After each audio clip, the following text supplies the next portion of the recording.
Okay, hi everyone again. Welcome to the Daytona office hours, where, as always, we discuss what we released in the last week and what we plan on releasing next week, and are open to any questions about any issues or many discussions regarding Daytona or any broader discussions, actually. So I'll just start by sharing my screen as always. I'll just make it a bit bigger. I think that's fine. Okay, so the release we had since last week was release 0.25.0. If you'll remember, the week before we had a big release regarding the introduction of project configs. And release 0.25.0, while it does have a lot of notes, it's mostly quality of life fixes and improvements with two more subtle features right here. So if we dive into it, the first feature is to notify users if server reports are taken. That was done by our external contributor Eskill. So this change essentially is a quality of life change. It allows, and not allows, but it essentially makes Daytona check ports by the API server and headscale server and the local registry. If they are taken, they just notify the user that they should stop what's running on the port or change the port of the appropriate service. Then we have a feature by our Luka Brecic, which is adding the builds runner. This feature is currently in stealth mode. It's not used by Daytona currently, but it's a big part of what will make the pre-builds feature, pre-builds feature that we hope to release in the next few weeks. Okay, so then the fixes are allow users to submit the form earlier. This is a fix that I proposed, or it's really a quality of life change regarding the server configure page. Form, because that form has a lot of inputs and groups. If you want to change, for example, the first input, then you have to click enter for, I don't know, 20 times or something like that. And with this change, you can just click Ctrl+S and it will save the form prematurely. Then we have changed URL for repo API response object by me. Nothing really special, just changed up the JSON structure of this return response. Then we have check registry port after removal. This is just a fix that Luka made, which was, I think, a regression introduced into the last fix. Nothing really worth mentioning here. Then we have added check for Docker requirements and local container registry start by Tarun. This is again a quality of life change that adds checking Docker requirements when starting the local container registry server, which basically just checks if the binary of Docker is installed and if it's up and running, and it just then brings the appropriate message. Or, for example, if the Docker CLI is not installed, the user is prompted with an installation instruction by Docker docs. Then we have server configuration fails to make directory by Tarun again.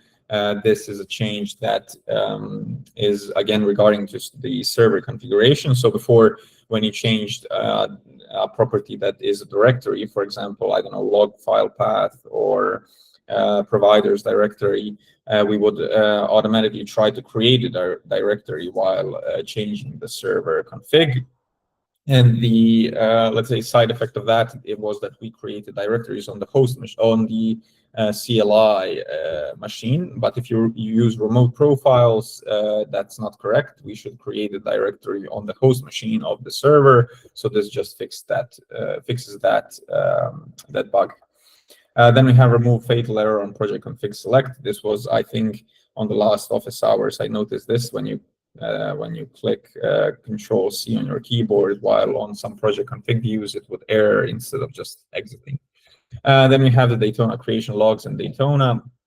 This is just a small fix by me that fixes the Daytona Creation Logs when you run Daytona Create, but while working on Daytona inside Daytona. So now when you spin up the Daytona server in development while working in a Daytona project, everything should work smoothly as before. Then we have server start fails if systemd file exists. Again, a small quality of life change that improves the error message if the systemd file exists while trying to start the server in daemon mode. Then we have resolve WebSocket log reader to-dos.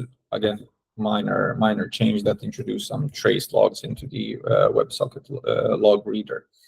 Then we have proper API JSON validation by me. This is a huge change by a huge change in the Swagger specification, and this is the only breaking change of this release.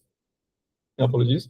So with this change, we introduced proper required properties in the Swagger documentation and in the API validation as well. So now the entire object that goes into our API needs to be structured accordingly. For example, it has to have all the required properties, or doesn't have to have some optional properties as well. And then in the future, we can introduce more validation to the API as well, if need be. Then we have, and regarding the breaking change, this breaking change is regarding to services that use the Daytona API and rely on Swagger files. They just need to regenerate their clients or just check on what changed between the previous version. Some chores, just a README update by Ivan, just some small improvements to our README. I reverted the Swagger version update that was introduced by the last release, I think. Then we chose to use a different config directory in development mode as well. This is again a fix for working with Daytona inside Daytona. So now, apologies. So now when you start up Daytona in a dev container, it will use Daytona-dev directory, not Daytona. So you can have separate configs with when running Daytona in development mode and Daytona in let's say production mode. Then just a small dependabot update. I also refactored the purge command, and now the purge command requires the user to stop the Daytona server before starting it. Before, the user was required to start the server. Now the purge command handles starting the server automatically and deletes all the workspaces. And also, I think I fixed wiping the volume of the local container registry as well. So that's all included in this refactor. And lastly, we have some unit tests for the internal package. These are tests are introduced by our newest contributor, Philip, who actually introduced a couple of tests that we were missing in the internal package. I think it was regarding some API things, and I'm not quite sure what else, but nonetheless, we really appreciate contributors, especially those who are willing to write tests for our packages in Daytona. Okay, so that was the version 0.25.0. And also today, a couple of hours ago, actually 2 hours ago, I pushed a small fix regarding the Docker installation check because it was not really working on Mac. So I just fixed it to not work, and now it properly checks if Docker is started and points to installation instructions as well. Props to Nico who discovered this bug, so we could get it pushed, and now the Daytona servers should start up in daemon mode as always. Okay, so that was regarding the releases we had in the past week and today. Actually, I think, yeah, so 0.25.0 was actually released yesterday. Regarding all the release that we have coming up on Friday. So on Friday, if we take a look at the PRs that are open, we have a couple of PRs that might get fixed. So we have fix save stop workspace if telemetry is disabled. This is a fix by me. I noticed that when you disable telemetry and stop workspace, the workspace would get stopped, but the project uptime wouldn't get saved into the database. And now just a small fix for that. Then we have refactored output flag to accommodate TUI. So this fix, I hope, will get merged into the next release. This is a fix that changed the output command, changed the name of it from output to format, and also now it introduced output formatting in YAML format. I'm not actually sure if we had that before or was it just JSON. Nonetheless, we will have YAML and JSON output formats working correctly, and it fixed the bug where if you were, let's say, if the TUI open, so for example, if you want to select something from the TUI before dumping some JSON into the output, it would fail because it blocked the STD out actually of the Daytona binary.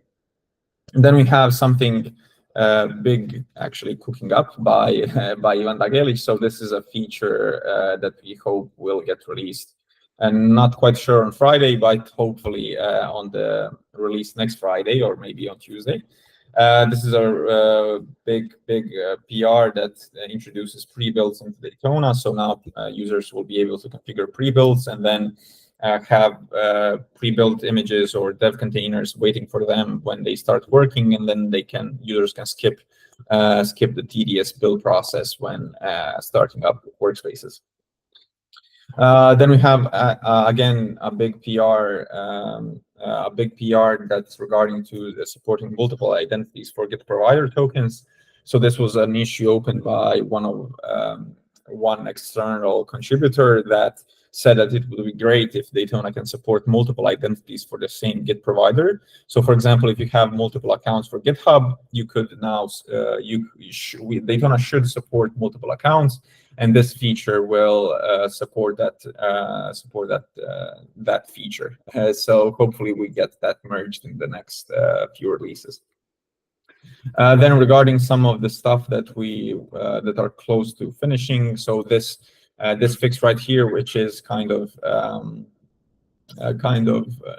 weird issue, is that when you clone a project from commit URL, if that commit is not part of the main branch, the clone will fail because we don't check other branches other than main, and this fix will fix it. And this actually is a bigger fix than we anticipated. It included fixes for every provider actually, and it's really a lot of work. But I believe in John Wick, who is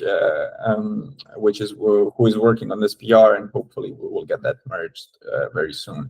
And these couple of PRs, I think, are on standby currently, and that's pretty much it regarding the next release or the next few releases. So as always, now we can move on to any questions or discussions or anything about Daytona or not about Daytona. The floor is yours. If you want to ask questions now while on recording, that's fine. If not, you can ask later, or as always, join our Slack, our communities, or ask us on Twitter, LinkedIn, wherever. We are always happy to chat about anything related or unrelated to Daytona. So going once, going twice. If I'll just take a look at the chat and take a look at Slack. So that's it. So thanks for being here, and as always, see you all next week.